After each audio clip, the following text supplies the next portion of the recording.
Hello everyone, welcome to the Indian politics and law channel.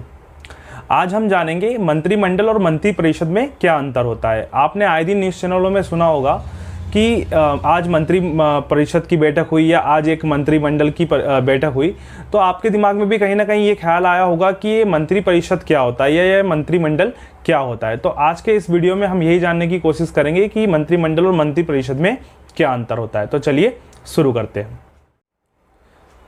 तो सबसे पहले मैं आपको बता दूं कि हमारे मूल संविधान में कहीं पर भी मंत्रिमंडल शब्द का इस्तेमाल नहीं किया गया है, क्योंकि जो हमारे संविधान का आर्टिकल 74 है वो साफ साफ कहता है there shall be a council of ministers with the prime minister at the head, जिसका मतलब होता है कि एक मंत्री परिषद होगा जिसका हेड प्रधानमंत्री होगा। तो हमारे पास यहाँ पे दो शब्द आते हैं, एक मंत्री परिषद और एक प्रधानमंत्री, लेकिन मंत्रिमंडल शब्द का इस्तेमाल यहाँ पर कहीं पर भी नहीं किया गया है। तो ये मंत्रिमंडल शब्द आया कहाँ से? तो जब हमारे संविधान का 44वां संशोधन किया गया तो उसके बाद मंत्रिमंडल शब्द को हमारे संविधान में जोड़ा गया। उससे पहले तक हमारे संविधान में कहीं पर भी मंत्रिमंडल शब्द का जिक्र नहीं किया गया था। तो चलिए जान लेते हैं एक मंत्री परिषद क्या होती है। मंत्री परिषद में सबसे पहले आते हैं प्रधानमंत्री।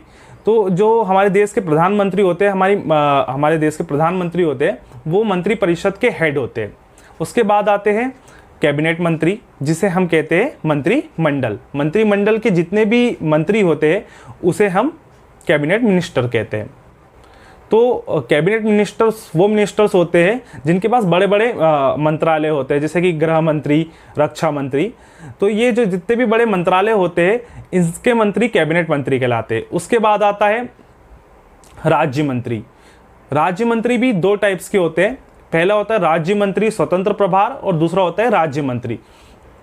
तो पहला हमारे आते हैं प्रधानमंत्री, दूसरा हमारे आते हैं कैबिनेट मंत्री, मंत्रिमंडल के मंत्री, फिर थर्ड आते हैं हमारे state of ministers with independent charge and fourth आते हैं हमारे स्टेट ऑफ मिनिस्टर।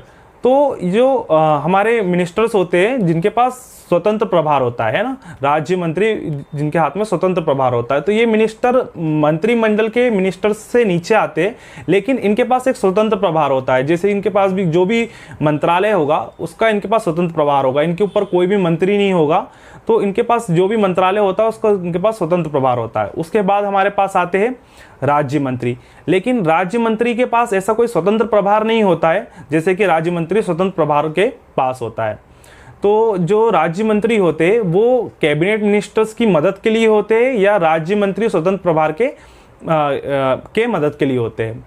उसके बाद हमारे पास आते हैं उप मंत्री। अब ये उप मंत्री आपको नाम से ही पता चल रहा होगा कि किसी ना किसी मिनिस्टर्स के नीचे आते हैं।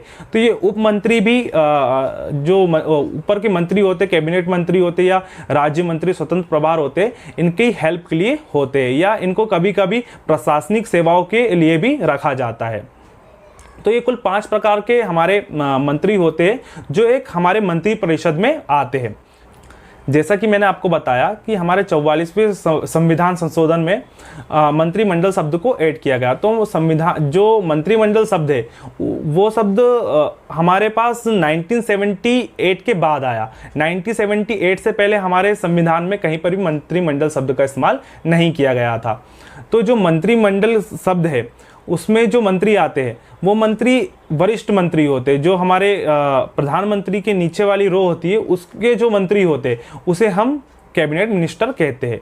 तो हमारे पास कुल मिलाकर 5 प्रकार के मिनिस्टर होते हैं। पहला प्रधानमंत्री, दूसरा कैबिनेट मंत्री, तीसरा राज्य मंत्री स्वतंत्र प्रभार, चौथा राज्य मंत्री, पांचवा उप मंत्री। तो मेरे हिसाब से आपको ये समझ में आ गया होगा कि मंत्री परिषद क्या होती है। वैसे ही एक मंत्रिमंडल जो मैंने आपको बताया उसमें सिर्फ प्रधानमंत्री और कैबिनेट मिनिस्टर्स ही आते हैं।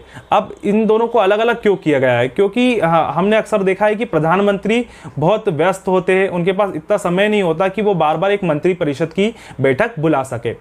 तो मंत्री परिषद की बैठक करना बहुत मुश्किल होता है, इसलिए प्रधानमंत्री जी हमेशा जब भी उनको कोई देश के लिए विदेश के लिए कोई नीति बनानी होती है तो वो मंत्रिमंडल के साथ बैठ के डिस्कशन करते हैं और उसके बाद वो मंत्रिमंडल पूरी परिषद के साथ उस चीज़ को साझा करते हैं।